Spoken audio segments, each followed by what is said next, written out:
yet again this week has been all about Marks and Spencer. Sir Stuart Rose may have survived the AGM, but is he going to fight his way out of the trouble that M&S has found itself in?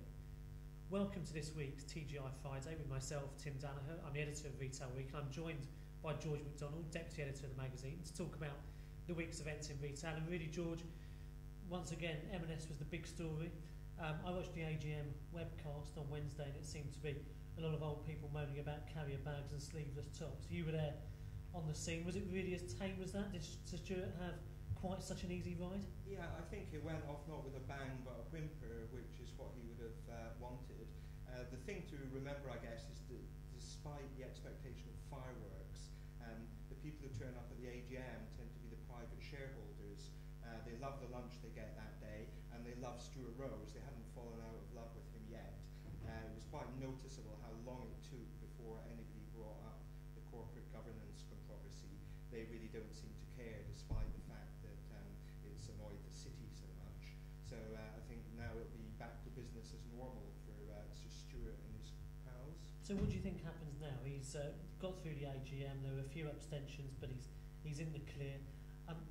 Presumably it's just a time for heads down, concentrate on getting the business back on track. Definitely, because he's got through this particular scrape, but he's not out of the woods. His problem, of course, his real problem, is that trading has fallen off a cliff in the last few weeks and months, and he has to sort that out. The whole market has come down, but in food in particular, there's specific problems within the company. So I think he will be really wanting to address those, and all his managers will be feeling his breath on their collar. Yeah, they will, and as you say, there is absolutely loads to do, isn't there, right across the business. As you said, the food business has clearly gone really badly wrong somewhere. Stephen Sharp said the other day that the company's going to be looking again at the advertising. There are all sorts of questions that need to be answered. Do you think the top team he's got in place there, he obviously made a bit of an error of judgment over Stephen Easton with food. Do you think he's got the right team in there now that can get things back on get the show back on the road? Yeah, I mean, when people were questioning his own position, in the same way that no one really suggested he should go, nobody has suggested that any of the top management should go. Kate Bostock, in charge of women's wear, clothing, very highly regarded. Trading's clearly been difficult, and some of their problems will have been self-inflicted, but there are no calls for her to go. Similarly, the new guy in food, John Dixon, he's been presented as really au fait with M&S's food, what makes it special, what makes its food appeal to customers. So he'll hopefully be pressing some of those buttons again and increasing the pace of innovation. That seems to be part of the problem, that they've been really quite slow over the last year to adapt, both in terms of the changing price environment and the fact that the extent of competition in food, just in things like quality, choice, has really increased apace. You mentioned fashion just then, George, and Primark yesterday announced a pretty tough quarter by its standards and by the stellar standard we've come to expect of that amazing business. Just a blip and a reflection of the market, or do you think there's something more serious going on there? I think it is a reflection of the market. I think it actually gives Stuart Rose some ammunition, because if the mighty Primark is at zero like-for-like growth, then that shows right across fashion retail things are really tough. But what's really amazing is the fact that 0% is regarded as such a good performance in the current climate. That's right. A lot of retailers would give their right arm for that, wouldn't they? They would. Particularly in fashion at the moment.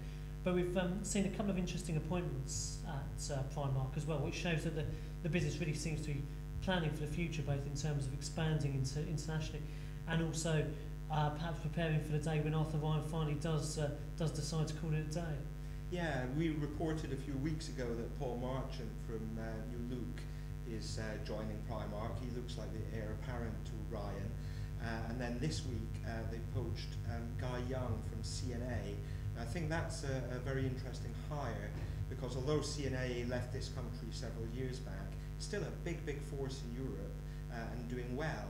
And it's also at the value end. So I think bringing someone in from New Look probably is an indication that they're really going to motor on the continent now. move into some new markets in Northern Europe, not just Spain, where they've been trying things out over the past year or so. And of course we can't finish without mentioning Sports Direct. They kept us all entertained all through last year. Been a lot quieter on that front through 2008 so far, but of course we forget the company still doesn't have a chairman, and there were a pretty dreadful set of figures that came out yesterday. Any positive signs you can pick out of the prelims which came out yesterday? Yeah, he's had a very controversial first year as a public company, and those results were in line with expectations, but very much reduced expectations. I think there are a few signs of change, though. They've said that they're going to start reporting like-for-like sales, which they haven't traditionally done. I think they're only going to do it once a year, though, and I don't think they're going to start for about a year. Well, we can't expect too much when Mike Ashley's involved. No, but really, how ironic is it that a year ago there was all this controversy about Mike Ashley and who was going to be the chairman. It's all just been forgotten about, and the numbers aren't fantastic numbers. Yet in the case of M&S, we've had this similar sort of storm, but if Rose can get the numbers back up, then I'm sure his corporate governance row will be a storm in a teacup too. Poor Stuart's been getting a kicking while Ashley's been getting away with it, I guess. Yeah. Well, thanks very much, George, and thanks for watching. Hope you've enjoyed this week's TGI Friday. We'll be back next Friday with our next roundup of the week's events. But in the meantime, thanks for watching and have a great weekend.